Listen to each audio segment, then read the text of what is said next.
We can take you now to Soweto, Vilakazi Street. That's where we find my colleague Ahmed Kajee. This is where Archbishop Desmond Tutu had a home. And if anybody, the older generation, I guess, on that street would know very well about this figure, what is it that you are hearing from people of Vilakazi?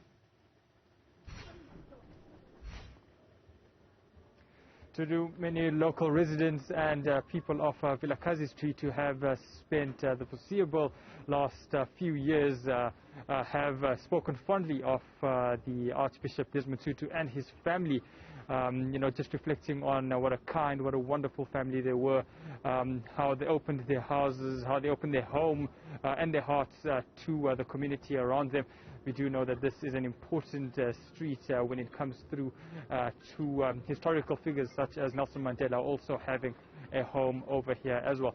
But I'm just going to bring into the conversation right now Mam Kajee.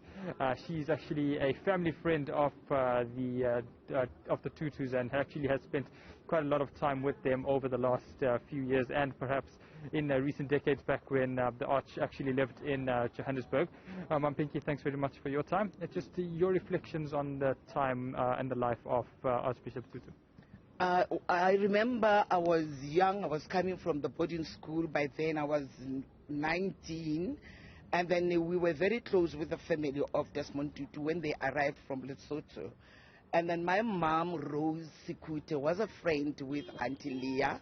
And then we became friends with the kids, Mpho, Tandi, and Trevor, and Naume. This family has been wonderful to Orlando West people, and it's been very helpful because I remember one time when Mom and Dad were going on vacation, and they had trust for me to stay and look after the house for about a week. I'll come and open and close the door. So it shows how we stayed together in Orlando West community. But today, when I heard about the death of Papa, I was really shocked, although I still wanted to see him. But 2017, I remember, on the 23rd of December, my kids invited me for dinner so that we can be together. And then I said, okay, fine, I'll be joining you. Early in the morning on the 23rd, I got a call from Mom Leah Tutu. Say, Ponky, what are you doing for this December? I said, Mom, I'm going to see the kids. Say, you know your kids so well. You've been eating so much Christmas with them. Can't you come and pay me a visit? Then I said to myself, you know what? It's been an honor. Let me just take this trip and then go to Cape Town and feel good to cook for Daddy in the morning, give Daddy lunch and breakfast and dinner. And then they bought me a ticket and flew to Cape Town. And surprisingly, I've been to so many places in Africa, but I've never been into Cape Town. I went to Kenya, I went to Swaziland, I went to Lesotho, but Cape Town, I've never been there. Then I said it's an opportunity. The next year, I'll enjoy the Christmas with my kids. What a wonderful holiday that I had. Waking in the morning, preparing breakfast for Daddy, preparing lunch for Daddy. And he said, girl, your hands are wonderful. You cooking loving food for me. It was an honor for me. To that extent, after the vacation, I end up going to Table Mountain. And then I just opened my eyes. I say, thank you, Daddy, for what you did for me, to allow me in your house and cook for you. And may your soul rest in peace, Papa. And then I don't know what to say, but I'm shattered. Mom Pinky, you speak about spending time behind the scenes at home with the Archbishop Tutu. What was he like at home with the family? A daddy and a half. Very humble. Early in the morning, he wakes up at 6 o'clock. The house is big. He will round all of the rooms, bowing his head down, praying. And that time of his praying, no one moves around. That's the respect that we used to give him, because it was his space in the morning when he was talking to his God. And then after 7 o'clock, when you go out and have a bath, then we'll wake up and fix up almost everything. He was very down to Mother Earth.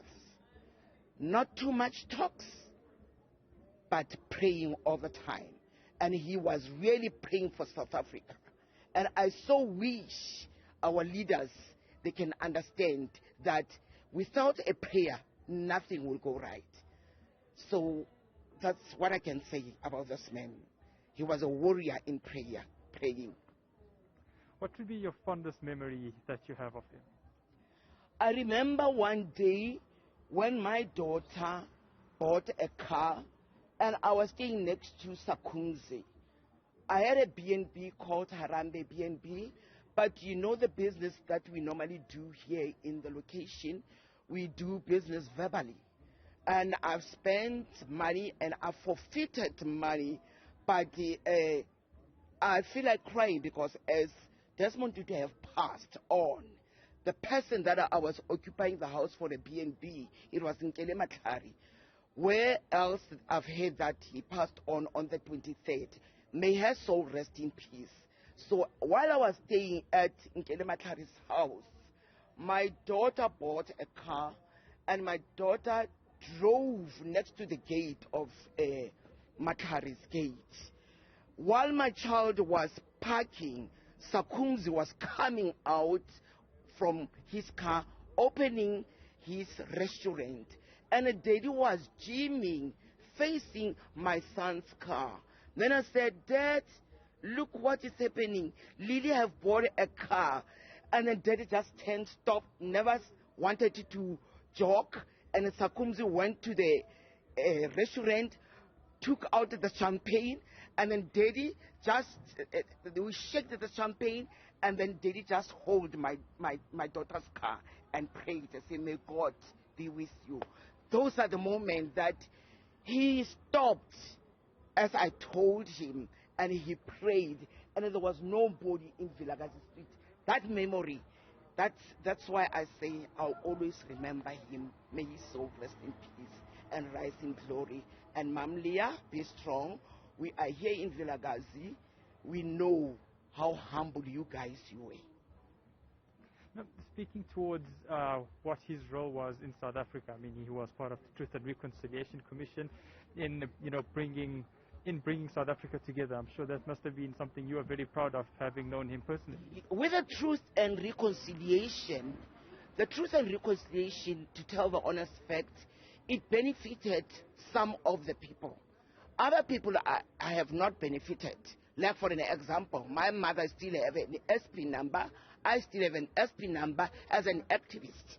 And I belong to other organization where most of the people who were active, they still want to get closure.